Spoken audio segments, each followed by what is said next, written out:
The existence of suffering in the world has long been a problem for both believers and non-believers alike. It is one of the most common arguments against the existence of God, and philosophers call it the problem of evil. A formal version of the argument could go something like this. If God is all-powerful, then He could eliminate all evil from the world if He wanted to.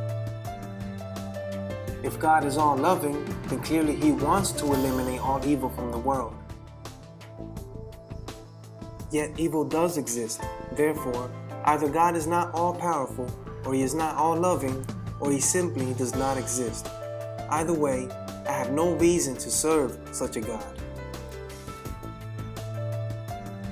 Now the problem with this sort of argument is that it is incomplete. You see, it does not take into account God's other characteristics, such as His omniscience, His omnipresence, and more importantly, His perfection. It also does not take into account man's free will, but let's first discuss God's perfection. To be perfect means to be entirely without any flaws, defects, or shortcomings. In other words, it is impossible for a perfect being to do anything wrong or make any mistakes. Therefore, if God is perfect, then it stands to reason that any decision He makes is the correct one.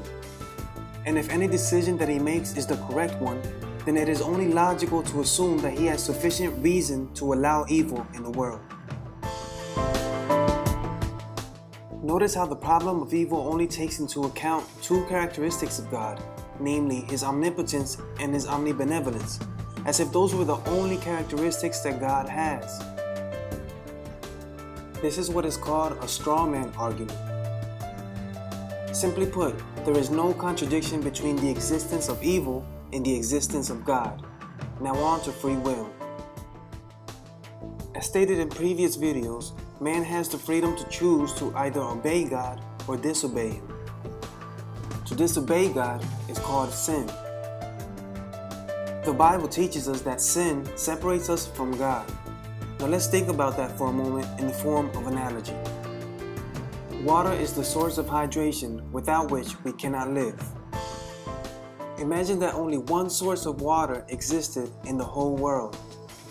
If you were to remain close to the source of water, you would be fine. But if you were to move away from the source, what do you think would happen? Naturally, you would dehydrate and eventually die. Now, you wouldn't blame the water source for your dehydration, for it was your choice to move away. Similar to how water is the source of hydration, God is the only source of love, happiness, and life. In fact, God is the only source for all that is good. If one chooses to move away from God, the natural consequences would be pain, suffering, and death. You are separating yourself from the source of good, so it is only logical that the consequences would be bad. And just how we would not blame the water source for our decision to move away, we cannot blame God for our decision to sin. The question cannot be then, why does God allow suffering? Or even why do we suffer? Rather, given God's nature, our free will, and our decision to sin, the question should be, why do we choose suffering over the love of God?